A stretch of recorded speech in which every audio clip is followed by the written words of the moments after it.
नमस्कार, मैं हूं संदीप चौधरी। आज सीधा सवाल में हम बात करेंगे चुनाव की। प्रचार जोरों शोरों से चल रहा है, आपको लुभाने की, आकर्षित करने की भरपूर कोशिशें हो रही हैं। कोई गेहूं काट रहा है, कोई दाल बाटी चोखा खा रहा है, कोई पकौड़े तल रहा है, कोई चाय बना रहा है, कोई बाल काट रहा है। आपको लुभाने के लिए, दिखाने के लिए आप जैसे हैं जी, आपके बीच में हैं। लेकिन दरअसल चुनाव किस लिए होते हैं, या प्रजातंत्र के मायने क्या हैं? थोड़ा सा बौद्धिक हो रहा हूं मैं, और होने की जरूरत भी है। वो पुरानी जो कहावत है, जो फलसफा है, वो याद दिलाना जरूरी है। Democracy is of the people, for the people, by the people. यानी कि लोकतंत्र, प्रजातंत्र, जमहूरियत, ये आपके लिए है, आपकी है, आप तय करते हैं। इसीलिए आपको जनता जनार्दन कहा जाता है। तो सिर्फ चाय बनाकर, पकौड़े तलकर, फसल काटते हुए दिखकर, बाल काटकर क्या बात बन जाती है? दरअसल चुनाव दशा और दिशा तय करता है, देश की भी और आपकी भी। आपके भविष्य में कितना उजाला होने वाला है, यह भी तो तय होता है।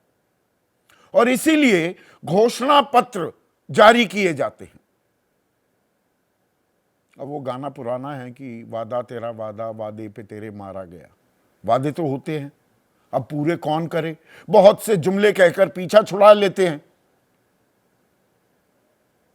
पर इनसे एक बानगी तो दिखती है।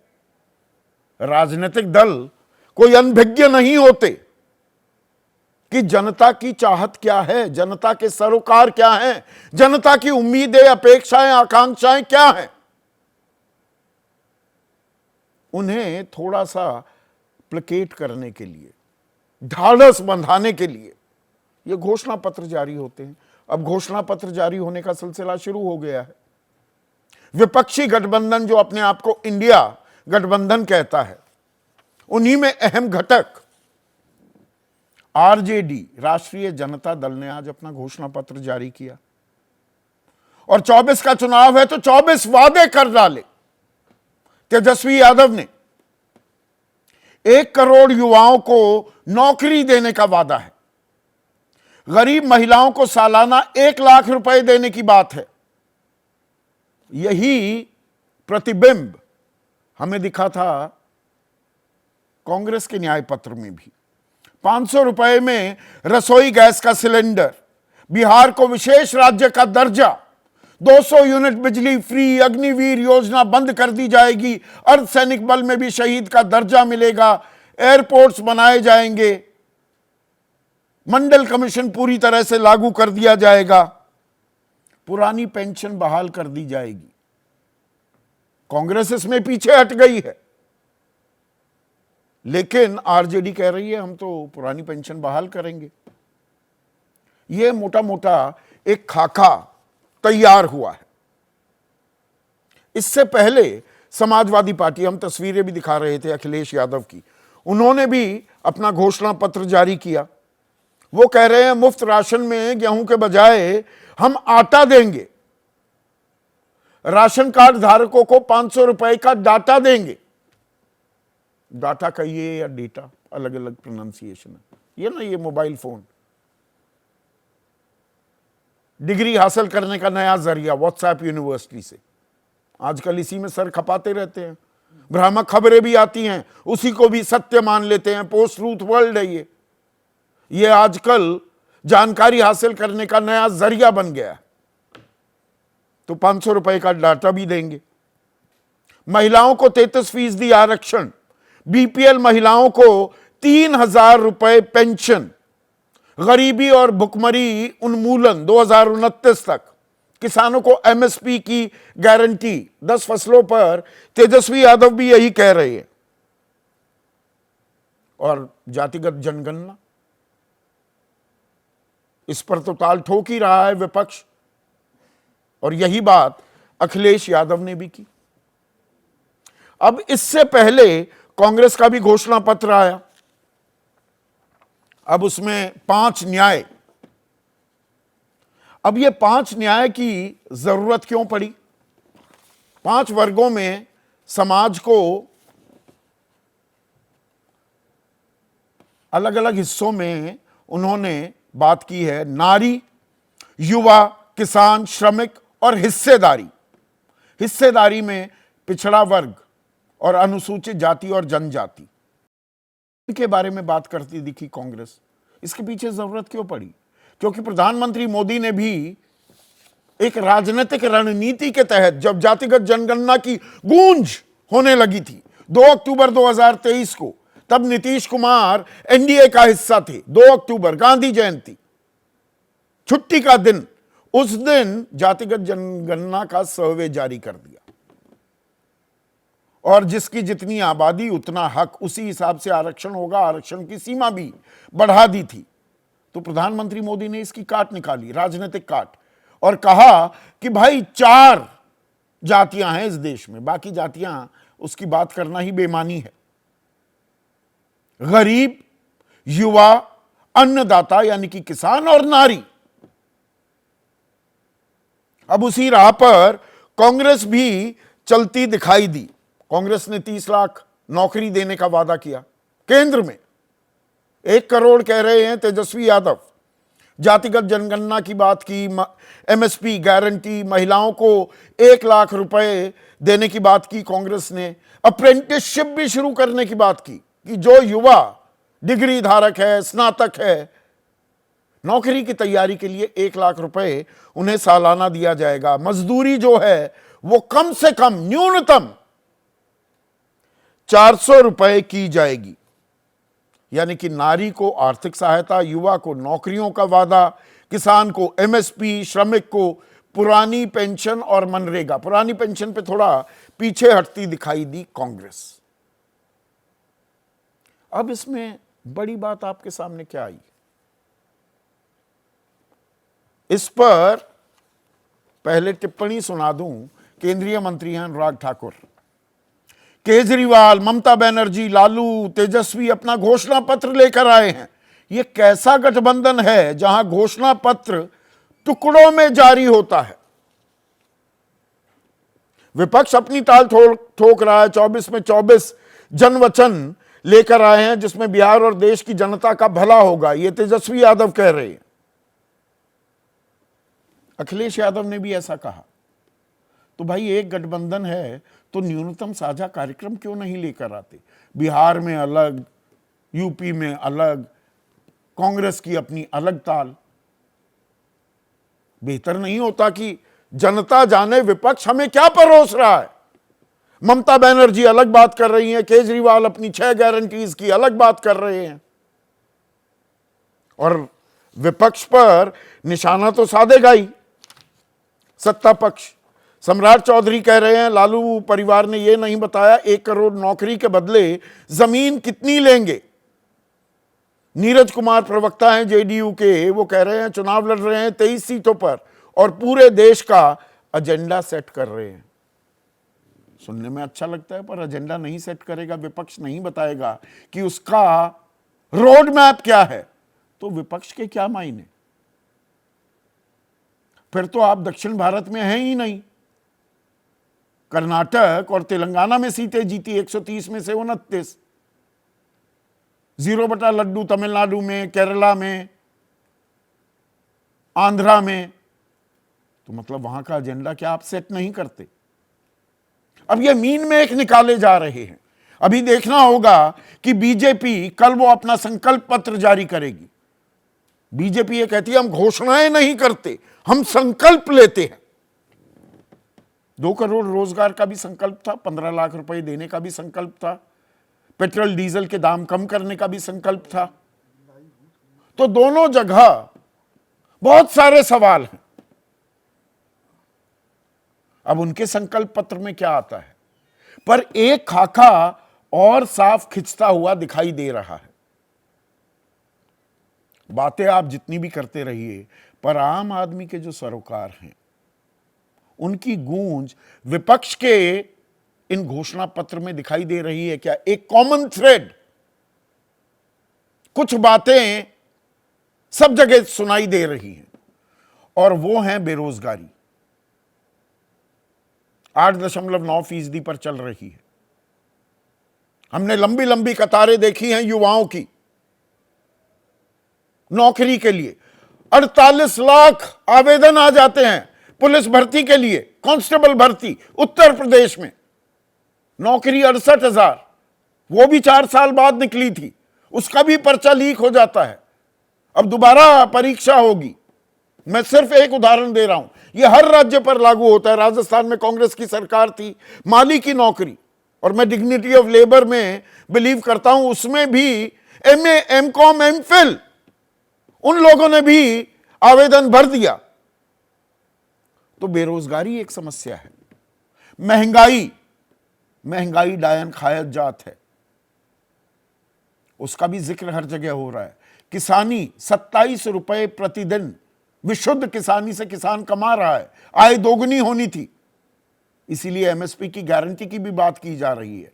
सरकार ने एमएसपी को प्रभावी बनाने की बात की। अब कौन किसको बेहतर समझाएगा? ये मुद्दे रेखांकित हो रहे हैं, और आधी आबादी, उनकी जो परेशानियां हैं, बेरोजगारी में सबसे ज्यादा मार, और कोरोना काल में जो नौकरियां गई, उसमें महिलाओं की जितनी गई, उनको सबसे कम वापसी का मौका मिला है। तो क्या ये मुद्दे तय करेंगे जिनकी चर्चा, और ये कड़वी हकीकत है, मेन स्ट्रीम मीडिया जिसका मैं हिस्सा हूं, मैं भी हिस्सा हूं, वो बहुत कम करता दिखाई देता है। छोटे छोटे बयानों पर, खान पान पर, आजकल मछली, संतरा, ये सबसे बड़ी बात हो गई है। अब ऐसे में एक सर्वे किया है सीएसडीएस ने कि कौन सा मुद्दा चुनाव में हावी रहेगा। 27% लोग कह रहे हैं बेरोजगारी, यह आंकड़ा 11% था 2019 में। महंगाई कहने वाले 23% हैं। और जिन मुद्दों की ज्यादा चर्चा हो रही है या करने की कोशिश की जा रही है, राम मंदिर, सनातन धर्म का बड़ा नैरेटिव है, 8% लोगों के हिसाब से यह बड़ा मुद्दा है। हिंदुत्व 2%, आरक्षण, जातिगत आरक्षण की बात कर रहा है विपक्ष, 2% लोग। तो मतलब जो बातें हो रही हैं और जमीनी हकीकत, क्या उसमें भी दिन रात का अंतर है? पर जो मैंने शुरुआत में बात कही, वादा तेरा वादा, वादे पे तेरे मारा गया। अब वादे तो कर दे, कोई भी कर सकता है, सब्ज बाग दिखा सकता है, मुंगेरी लाल के हसीन सपने, कोई भी शब्द आप इस्तेमाल कर सकते हैं, लेकिन पैसा पेड़ पर नहीं उगता। ये वादे पूरे करने के लिए पैसे भी तो चाहिए। तो बिहार पर कर्ज कितना है? 2,56,000 करोड़। उत्तर प्रदेश पर कर्ज कितना है? 7,47,000 करोड़। और केंद्र की भी बात करें तो केंद्र सरकार पर कुल कर्ज 205 लाख करोड़ है। 205 लाख करोड़। हमारे जो सकल घरेलू उत्पाद है उसका 81% कर्ज में है, डूबा हुआ। तो नेता सपना तो दिखा रहे हैं, कौन पूरा करेगा? और असल मुद्दे यही हैं क्या? इसी पर होगी आज की चर्चा। ऐसे में आज का सीधा सवाल, मैंने किश्तों की बात की, किश्तों में वादे, कैसा गठबंधन, क्या इरादे? और युवा, किसान, महंगाई, रोजगार, इन्हीं मुद्दों पर बनेगी सरकार। चर्चा में मेरे साथ बीजेपी की तरफ से महेश वर्मा, एनडीए के अहम घटक हैं जेडीयू, उनके राष्ट्रीय प्रवक्ता और राष्ट्रीय सचिव राजीव रंजन, कांग्रेस के राष्ट्रीय प्रवक्ता सुरेंद्र राजपूत, समाजवादी पार्टी के राष्ट्रीय प्रवक्ता घनश्याम तिवारी, जीएसटी बुलाता हूं मैं इन्हें, वरिष्ठ पत्रकार विनोद अग्निहोत्री और आरजेडी के राष्ट्रीय प्रवक्ता प्रोफेसर नवल किशोर इस चर्चा में जुड़ चुके हैं। तो नवल, 24 का चुनाव, 24 वादे कर दिए आपने, 24 वचन ले लिए। सुनने में तो ये सब अच्छे लगते हैं। 1 करोड़ रोजगार दे देंगे, कहां से देंगे, कैसे देंगे, थोड़ा सा बताइए ना। ये संदीप जी, अगर अगर आपको ध्यान होगा तो बिहार चुनाव 2020 में हमने जो 10 लाख वादे किए थे, और उस समय 10 लाख नौकरी के वादे जो किए थे, उसमें कहे थे कि ये जो नौकरियां हैं ये रिक्तियों के आधार पे हैं। ये जो 30 लाख नौकरी की बात अभी केंद्र सरकार की जा रही है, वो रिक्तियों के आधार पे है। जो रिक्तियां हैं, जो सरकार में 40 लाख नौकरियां हैं, 10 लाख 9 लाख 79,000 पद खाली थे, वो भी थोड़ी भर रही है, अब भर रही है। वो नौकरियां नहीं है, कोशिश तो ये की जा रही है, पर वो तो इतनी ही है। 30 लाख और केंद्र में, और 70 लाख और जोड़ दिए आपने। मैं इसलिए ये सवाल पूछ रहा हूं, सुनने में तो अच्छा लग रहा है। नहीं, संदीप जी, ये बिल्कुल संभव हो सकता है अगर सरकार ठीक से काम करे, उन चीजों पर देखे, विभागवार तैयारी करे तो जरूर हो सकती है। हमने 17 महीने में वो काम करके दिखाया, विभागवार रिक्तियों का रेखांकन करके, उसको एडवर्टाइज करके और बहाली करके लगभग 5 लाख नौकरी 17 महीने में दिए जा सकते हैं। और 2022 15 अगस्त 2022 को ये बात कही गई और उसको पूरा की गई। अगर कोई सरकार ठीक से काम करे, ढंग से काम करे और वादों पे खड़ा उतरे तो वो जरूर कर सकती है। और उन दृष्टि से ये बातें कही जा रही हैं कि अगर हम केंद्र में सरकार में आते हैं तो ये काम करेंगे, और उसका हिसाब किताब भी बताया जा रहा है। दूसरी बात महत्वपूर्ण ये 2.5 लाख करोड़ का, 2,56,000 करोड़ का तो कर्ज है बिहार पर।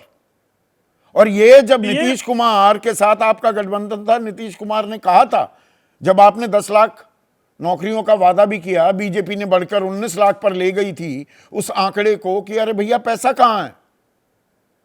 नहीं तो नीतीश कुमार जी जब साथ में आए तो उनको समझाया गया और वो माने भी।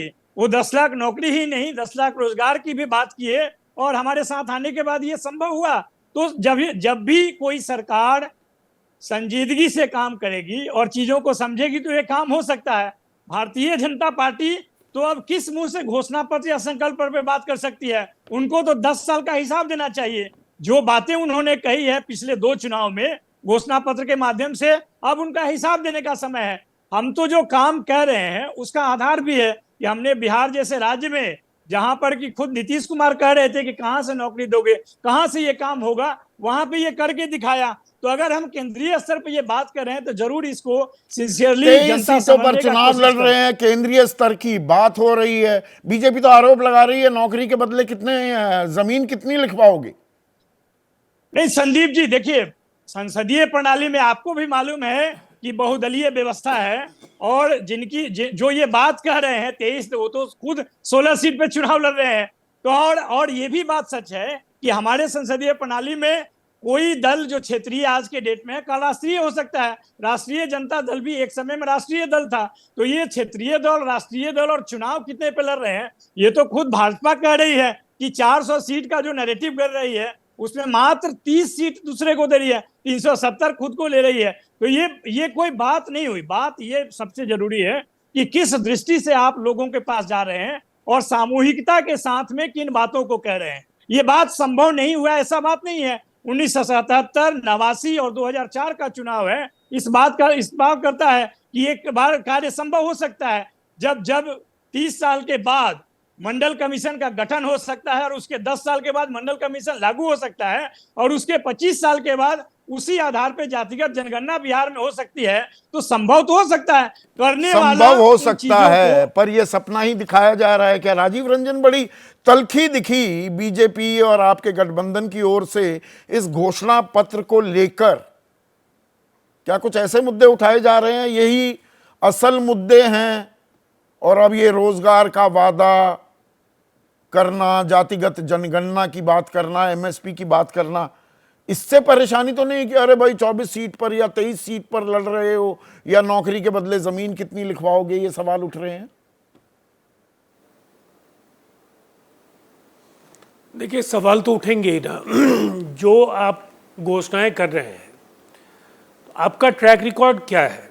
ट्रैक रिकॉर्ड 90 से 2005 का जो बिहार है, जब एक प्रचंड जनादेश बिहार की जनता ने लालू प्रसाद जी को दिया और उस जनादेश की वजह से ही राबड़ी जी भी बिहार की मुख्यमंत्री हुई। 15 वर्ष तो पूरी तरह से सत्ता पर एकाधिकार था, लेकिन चाहे वो आधारभूत संरचना का सवाल हो, रोजगार का सवाल हो, उद्योग का सवाल हो, बिहार की जनता को ये पता है कि 2005 में नीतीश कुमार जी आए और लगातार विकास की जो यात्रा है वो सर पर दौड़ने लगी। सड़कें बनी, जिस तरह से वहाँ आज हर गांव में बिजली जा रही है। आज इन्होंने बिजली 200 यूनिट देने की बात की। दरअसल लालटेन चुनाव चिन्ह है और वर्षों इन्होंने अपने सत्ता के दौरान बिहार को अंधेरे में रखा। ये बिहार के लोगों को भली भांति याद है कि इन वायदों का और कितना जमीन पर असर है, इसलिए कि लोग आपको नकार रहे हैं। आपने और जो बार बार रोजगार को लेकर की बात कर दी, हमने राजीव कहा, रंजन बीच में थोड़ा सा रोक रहा हूं। आप 18 साल पहले चले गए, ट्रैक रिकॉर्ड तो आपको बताने की जरूरत है ना। 18 साल का आप तो अभी भी कहते हैं विशेष राज्य का दर्जा चाहिए बिहार को, जी नहीं दे रहे। बीजेपी के साथ कितने दिन तक आप कदमताल करते दिखे? 10 साल से आपकी सरकार है। ट्रैक रिकॉर्ड की बात अगर आप करेंगे तो ट्रैक रिकॉर्ड पिछले 10 सालों का भी तो पूछा जाएगा ना। 2 करोड़ रोजगार हर साल सृजित होने थे, कितने हुए? आज तक कोई आंकड़ा आप देने को तैयार नहीं है। यह आपकी दुखती या कमजोर नब्ज है क्या? देखिए कई सवालों का जवाब तो भारतीय जनता पार्टी इस पैनल में है, वो देगी। मैं नीतीश कुमार जी के कार्यकाल की जो उपलब्धियां हैं उसको जरूर आपके समक्ष साझा करना चाहूँगा कि बिहार में इन वर्षों में शराबबंदी जैसा कालजयी निर्णय भी हुआ। बिहार में गांव-गांव तक चमचमाती सड़कें पहुंची। जो सहकारिता आंदोलन आज बिहार के चप्पे चप्पे में पहुंचा है वो भी बिहार की जनता देख रही है। और रोजगार का सवाल है, सरकार के मुखिया नीतीश कुमार जी थे, उन्होंने जो कहा उसको भी पूरा किया, जो नहीं कहा उसको भी पूरा करने का काम किया। जातिगत जनगणना मतलब होगी ना, लेकर के आरक्षण आपने बढ़ाया, बीजेपी जातिगत जनगणना को लेकर कोई ठोस जवाब देने को तैयार नहीं है। देखिए एक अलायंस में आपको हमारा अतीत भी याद है। उस दौर में जिस समय आप कह सकते हैं कि कई मसलों पर हमारी असहमति थी, हम अपनी बात रखते थे।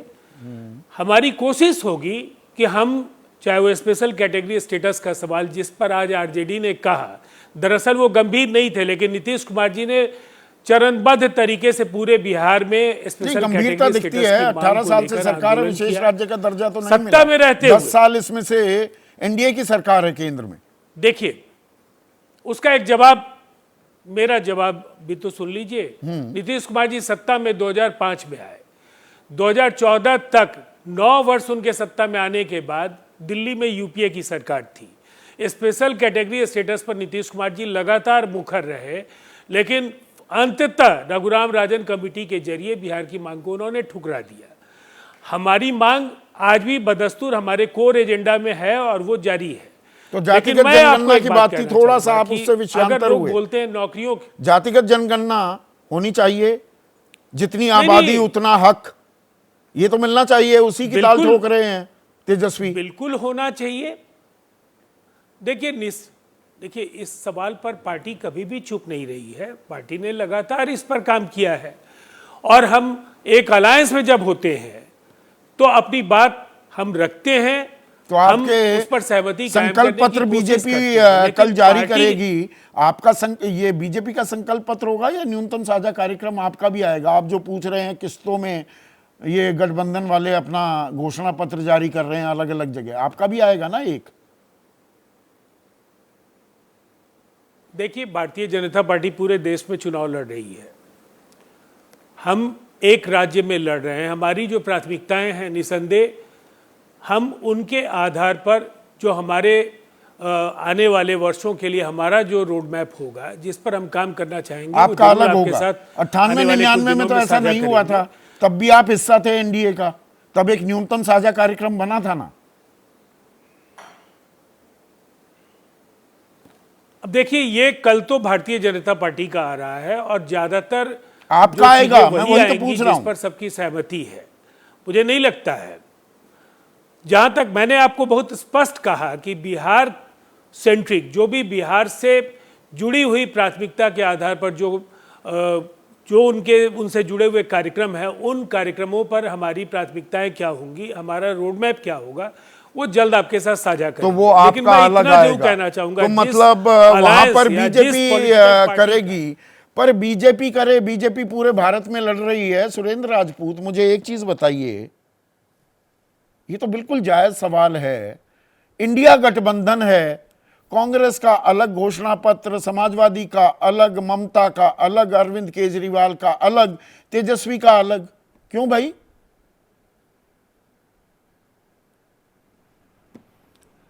संदीप भाई, किसी के पेट में दर्द क्यों हो रहा है अगर हमारे अलग अलग घोषणा पत्र हैं?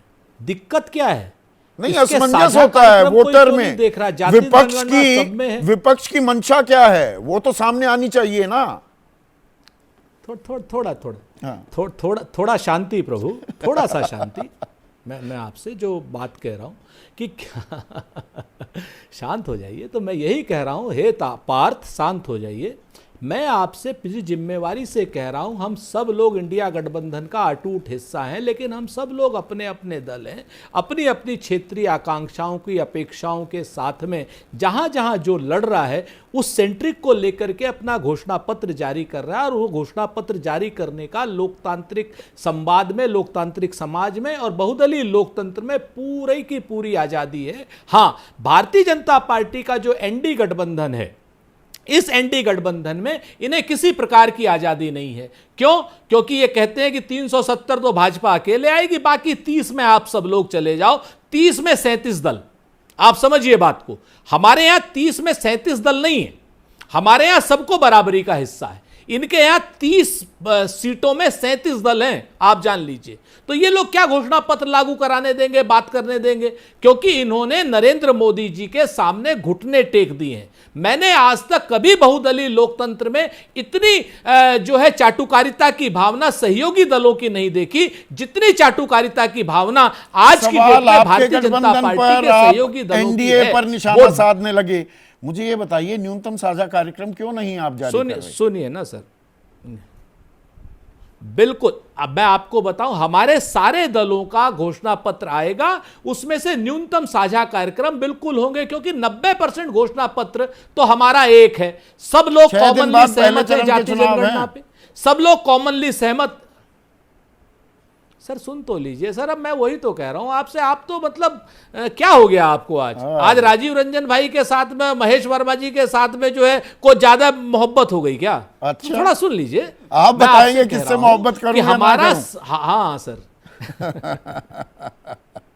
आप सिर्फ पेशे से मोहब्बत कीजिए, बाकी सब के आप स्थायी विपक्ष हैं। और मैं पूरी जिम्मेवारी से कहता हूं कि संदीप चौधरी इस समय पूरे सत्ता के स्थायी विपक्ष हैं। इसको आप करिए, मैं ये बात कर रहा हूं। मैं आपसे एक ही चीज कहना चाहता हूं कि हमारे घोषणा पत्र के जी साझा घोषणा, हमारा घोषणा पत्र सबके अलग अलग है, उनमें 90% कॉमन पॉइंट है, सबके कॉमन पॉइंट है। अगर हम कह रहे हैं 1 लाख रुपए 1 साल महिला को देंगे, और आरजेडी वाले भी कह रहे हैं, और कह रहे हैं समाजवादी पार्टी वाले कह रहे हैं, सुरेंद्र राजपूत कॉमन पॉइंट ही तो नहीं है। क्यों नहीं है? आप 30 लाख नौकरियों, सुनिए ना तो समझ जाएंगे। आप बताओ। आप 30 लाख नौकरियों की बात करते हैं, वादा करते हैं, तेजस्वी 1 करोड़ की बात कर देते हैं।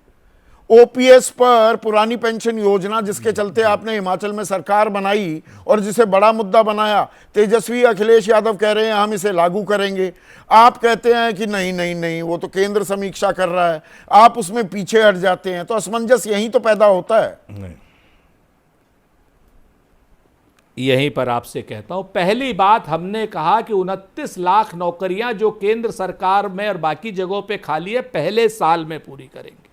तेजस्वी यादव कहते हैं 1 करोड़ नौकरियां देंगे, यानी आगे वाले समय में भी देंगे, हम नौकरियां काटेंगे नहीं। ओपीएस, हम तो अकेली पार्टी हैं जिन्होंने ओपीएस लागू किया, राजस्थान में भी लागू किया, हिमाचल में भी लागू किया, कर्नाटक में भी लागू किया, आगे तेलंगाना में भी लागू करेंगे और राष्ट्रीय स्तर पर लागू करेंगे। लिखना छूट गया है, इसको पूरा भी करेंगे। हमारे यहाँ तफसील से जवाब दिया जब घोषणा पत्र जारी हो रहा था। हाँ, क्या कहा? उन्होंने क्या कहा? केंद्र के संज्ञान में अभी हम इंतजार करेंगे। सुनिए, उन्होंने ये कहा कि क्या नाम ओल्ड पेंशन स्कीम हमारे दिमाग में है, केंद्र के संज्ञान में है, उनका हम इंतजार कर रहे हैं। हमने तो 3 राज्यों में ऑलरेडी लागू किया है, तो हम कैसे पीछे हट जाएंगे? हम तो ओपीएस के लिए वचनबद्ध हैं। हम ओपीएस केंद्र सरकार नहीं करेगा, हम लागू करेंगे। और हमारा और पूरे इंडिया अलायंस का घोषणा पत्र 90% कॉमन है। जो कॉमन नहीं होगा, जिसका ज्यादा होगा, जैसे अगर कोई कहता है कि 1 लाख रुपए गृहिणियों को देंगे, 1 लाख रुपए के अप्रेंटिस देंगे, श्री अखिलेश यादव जी कह रहे हैं 36,000 रुपए साल देंगे, तो निश्चित तौर पर अखिलेश यादव जी पूरी तरीके से खुश होंगे कि 1 लाख रुपए अगर किसी महिला को मिलते हैं तो अखिलेश यादव जी एक मिनट सुरेंद्र, घोषणा पत्र होगा। कल अंबेडकर जयंती है, संकल्प पत्र आने वाला है आपकी पार्टी बीजेपी का। अब अनुराग ठाकुर का बयान फिर से पढ़ दूं। केजरीवाल, ममता बनर्जी, लालू, तेजस्वी यादव अपना घोषणा पत्र लेकर आए हैं। ये कैसा गठबंधन है जहां घोषणा पत्र टुकड़ों में जारी होता है? तो कल एनडीए का घोषणा पत्र आ रहा है कि बीजेपी का?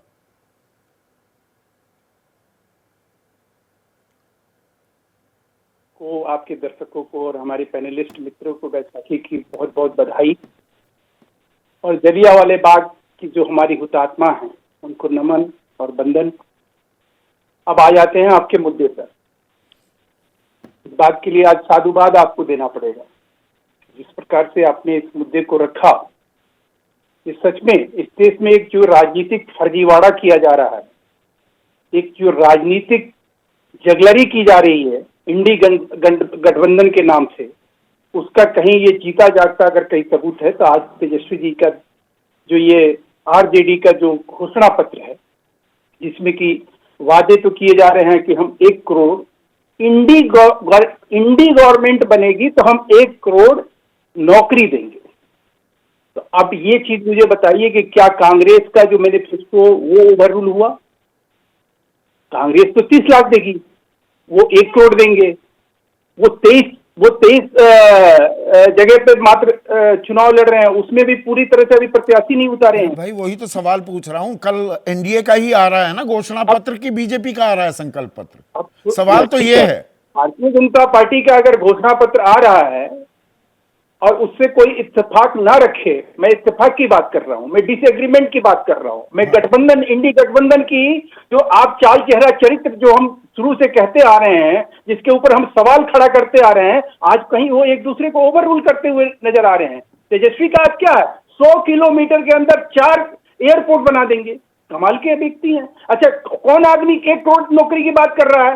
जो नौकरी के बदले में जमीन देने के मामले में आरोपी है। वो तो आपने मुझे याद पड़ता है 2014 में कहा था, वो मेरी याददाश्त कमजोर तो नहीं हुई कि 2 करोड़ रोजगार हर साल, 15 लाख रुपए हर आदमी की जेब में आ जाएंगे। वो बुलेट ट्रेन भी चलनी थी, हवाई चप्पल वाले हवाई जहाज में भी बैठने थे। आजकल पता है ना आपको किराया दिल्ली पटना का ही कितना हो गया है। संदीप भाई, बहुत विनम्रता के साथ, आदर के साथ आपको याद दिलाना चाहूंगा, हाँ, कि 2019 में चुनाव में जाने से पहले ये आपके सवाल जो है हमारे विपक्ष के मित्र पानी पी पी कर पूछ रहे थे और प्रधानमंत्री ने खम्भ ठोक कर, और वो भी कहीं सड़क पे नहीं, संसद में कहा कि 2 करोड़ का रोजगार किस तरह से सृजित हुआ इस देश में। कैसे? बाद चुनाव हुए, याद दिलाइए, मैं भूल गया, मोहर लगे, मैं भूल गया। कैसे हुए थे वो 2 करोड़ हर साल? 2 करोड़ कैसे हुए थे वो मैं भूल गया। उस मुद्दे को आज तक ये गा रहे हैं गीत उसका, लेकिन आज भी ये नहीं बता पा रहे हैं कि हम कहाँ। आज बताइए ना, हर महीने 16 लाख लोग पीएफ में रजिस्ट्रेशन हो रहा है। अगर नौकरी नहीं है तो कहाँ से लोगों का रजिस्ट्रेशन हो रहा है? ये आपने पिछली बार भी कहा था, उसका जवाब भी था 20 लोग काम करेंगे। 6 लाख तो एमएसएमई सेक्टर के कारखाने, छोटे मोटे धंधे वो बंद हो गए। ये मेरा आंकड़ा नहीं। मैं संदीप भाई चुनौती देता हूं ऐसे लोगों को, अगर 10 करोड़ नहीं बढ़े हो एमएसएमई, आप जो कहिएगा। 10 करोड़ एमएसएमई बढ़ गए जी। 9 करोड़ 82 लाख यूनिट एमएसएमई में रजिस्टर्ड हुए पिछले 10 सालों के अंदर। अच्छा, तो ये 2019 का भी, एक मिनट आप ही के आंकड़ों पर, अरे महेश भाई एक्साइटेड क्यों हो गए? आप ही के आंकड़ों पर और 2019 का आपने जिक्र किया। अरे सुनिए ना, CSDS के सर्वे का जिक्र कर रहा हूं। बेरोजगारी समस्या थी 11% लोगों की 2019 में, अब 27% लोग इसे सबसे बड़ा मुद्दा मानते हैं। महंगाई से त्रस्त 4% लोग ही थे, अब यह बढ़कर 23% हो गया है। और ये हिंदुत्व 2%, राम मंदिर 8%। असल खेल ये, अब ये लड़ाई असल मुद्दों पर आती है तो थोड़ी आप परेशानी महसूस कर रहे हैं क्या? मैं कब कह रहा हूँ? हाँ। वर्ल्ड के सबसे विकसित देश अमेरिका, सबसे ज्यादा उन्नत देश, आज वहाँ चुनाव है, आज वहाँ सर्वे देखिए, बेरोजगारी वहाँ बड़ा एक मुद्दा है। किसी देश में बेरोजगारी के ऊपर बात करने का मतलब ये नहीं है कि सरकार जो है वहाँ सफल है या असफल है। सवाल यह है कि आप उसको लेकर जिस प्रकार से इनिशिएटिव ले रहे हैं, पहल कर रहे हैं, उसके ऊपर क्या सर्वे? 62% लोग कह रहे हैं नौकरी पाना मुश्किल हो गया है। नहीं, ये बात कहना, आज के डेट में आप स्किलिंग यूनिट देखिए कितना बड़ा, स्टार्टअप यूनिट देखिए कितना बड़ा, MSME यूनिट देखिए कितना बड़ा। 62% लोग ये क्यों कह रहे हैं कि मुश्किल हो गया? ये तो आप देखो 62% महंगाई का भी आंकड़ा है। अब आप कहेंगे 4.5% पे आ गई महंगाई दर। वो विपक्ष ने कहा कि फिर वो आंकड़ा ही खा लीजिए, उससे महंगाई खत्म हो जाएगी क्या? आपने कहा था बहुत हुई महंगाई की मार, पेट्रोल के दाम घट गए, डीजल के दाम घटे क्या, गैस के क्या दाम घटे? भ्रष्टाचार का मुद्दा ना उठाएं, क्योंकि ये लोग नहीं चाह रहे कि भ्रष्टाचार के ऊपर बेल और जेल वाले खेल का कहीं हम बात ना करें। मतलब इन सब चीजों पे हम मौन हो जाएं। अच्छा, हमें इस बारे में भ्रष्टाचार विपक्ष का दिखेगा। अपने यहाँ वॉशिंग मशीन लगा रखी है। पर घनश्याम तिवारी, 1 मिनट, घनश्याम तिवारी यहां पर बड़ा एक दावा किया है, 9.5 करोड़ से ज्यादा तो MSME खड़े हो गए, तो कौन सी बेरोजगारी की बात कर रहे हैं आप? रोजगार सृजन की कहां बात कर रहे हैं? महेश वर्मा ये ताल ठोक रहे हैं। नमस्कार संदीप जी, आपको, दर्शकों को और पैनलिस्ट को सभी को बैसाखी की शुभकामनाएं। मेरे सामने RBI की इकोनॉमिक हैंडबुक है, आपका कोई भी दर्शक इसको डाउनलोड कर सकता है, 2023 की, जिसमें पृष्ठ 41 पे हेडिंग है employment in public and organised private sectors. इसके हिसाब से RBI के पिछले कुछ महीने पहले के आंकड़े हैं, 2014-15 में देश भर में 4,82,60,000 लोग अलग अलग पब्लिक और प्राइवेट ऑर्गेनाइज सेक्टर में थे, और इसी के हिसाब से 2022-23 में 4,57,20,000 लोग हैं। यानी कि जिस सरकार की कच्चा चिट्ठा RBI खोल रही है, कह रही है कि इन 10 सालों में जब देश में 20 करोड़ नए युवा शामिल हुए हैं वर्कफोर्स में, तब ऑर्गेनाइज सेक्टर और सरकारी सेक्टर में जो नंबर ऑफ जॉब्स हैं वो 25 लाख से भी ज्यादा कम हो गई है। पर मैं MSME की बात कर रहा था, वो अनऑर्गेनाइज सेक्टर में ज्यादा है उसका पुट। नहीं, ये समूचा RBI का आंकड़ा है। हाँ, वो मैं समझ गया। आप MSME देख लीजिए, सभी जो सरकार के, ये तो इनका एक एक्सपोज है। दूसरा एक्सपोज ये है कि ये आपके दर्शकों से कहना चाहता हूँ कि भारतीय जनता पार्टी कहती है 44 करोड़ लोगों को 44 करोड़ मुद्रा लोन दिए हैं। 26 करोड़ परिवारों के देश में 44 करोड़ मुद्रा लोन देना, यानी कि हर परिवार में 2 लोगों को मुद्रा लोन मिला है। अगर हर परिवार में 2 लोगों को मुद्रा लोन मिला है, आप बिल्कुल भारतीय जनता पार्टी को वोट दीजिए। आपने देखा कि आपके कहने के बार बार भारतीय जनता पार्टी के प्रवक्ता कहते रहे कि हमारे देश में बेरोजगारी मुद्दा नहीं है, भ्रष्टाचार मुद्दा है। जब उनके पूर्व राष्ट्रीय प्रवक्ता डॉक्टर प्रभाकर कहते हैं, जो वित्त मंत्री के पति भी हैं, कि इलेक्टोरल बॉन्ड का घोटाला दुनिया का सबसे बड़ा घोटाला है, या फिर आंकड़े बताते हैं कि भारतीय जनता पार्टी को महज 10 साल में, 70 साल में नहीं, तो महज 10 साल में 13,000 करोड़ चंदा मिला। ये कौन से ईमानदार लोगों ने चंदा दिया? आपके जो दर्शक परिवार के साथ भारतीय जनता पार्टी को वोट देते हैं, क्या उन्होंने भी भारतीय जनता पार्टी को 1 रुपये का चंदा दिया? अगर आप भारतीय जनता पार्टी को वोट देने के बावजूद चंदा नहीं देते, तो ये 13,000 करोड़ भारतीय जनता पार्टी को, तो मतलब भ्रष्टाचार नहीं आप कह रहे हैं, आम आदमी के सरोकार। आज मैं माफी चाहूंगा, थोड़ा वक्त कम रह गया। और विनोद, मैं बड़ा खाका आपके जरिए खिंचवाना चाहूंगा। अब ये असल मुद्दों पर, महंगाई, बेरोजगारी, युवा, किसानी, महिला, उस पर लड़ाई जा रही है, या तेरा वादा मेरा वादा, किस पर भरोसा ज्यादा? कहानी वहां आ रही है। देखिए, वादे तो हर चुनाव में राजनीतिक दल करते हैं, बड़े बड़े वादे करते हैं, लेकिन जो ये सर्वेक्षण जो है, जिस पर आपने कल चर्चा की थी, CSDS का, जो लोग नहीं थी, परसों की थी, उसने एक बार इन मुद्दों को चुनाव के बिल्कुल विमर्श में ला दिया है, क्योंकि तस्वीर सामने आ गई ना उस सर्वेक्षण से। और वो ऐसी एक संस्था है जिसके सर्वेक्षण के मामले में साख है। तो वो एक अपने आप में मुझे लगता है आईना है कि लोगों के लिए मुद्दे क्या हैं। महंगाई 23% से 26% है, महंगाई 23 और बेरोजगारी 27% महंगाई बेरोजगारी है, और उसके बाद हिंदुत्व कितना है, राष्ट्र प्रेम कितना है, विदेशी छवि, सारे आंकड़े हैं उसमें। तो कम से कम एक चीज समझ में आई कि लोग मुद्दों पर चाहते हैं कि राजनीतिक दल मुद्दों पर बात करें। पर विपक्ष क्या उनको कॉन्क्रेटाइज कर पा रहा है, या किस्तों में जो जारी हो रहा है असमंजस बढ़ता है? नहीं, बेहतर होता संदीप भाई कि अगर विपक्ष एक कॉमन मिनिमम प्रोग्राम जारी करता। अभी भी वक्त है, अगर कम से कम अपने घोषणा पत्र के समान कार्यक्रमों को मिला के एक न्यूनतम साझा कार्यक्रम ये घोषित कर दें तो उसकी एक साख बनेगी, वरना तो अपनी ढपली अपना राग। तो बीजेपी ये एनडीए वाले कौन सा अपना साझा घोषणा पत्र जारी कर रहे एनडीए हैं? में चूंकि 400 से ज्यादा सीटें तो बीजेपी लड़ रही है, तो वहां ये बेमानी हो जाता है सवाल। वहां नहीं, करना उनको भी चाहिए साझा घोषणा पत्र, लेकिन वहां चूंकि 37 दल एक तरफ है, एक दल एक तरफ है, वहां हाथी के साथ बाकी सब चल रहे हैं बारात में। यहाँ क्या है, सब अपने अपने क्षेत्र के तरफ हैं, अपने अपने उसके जो इलाके के राजा हैं।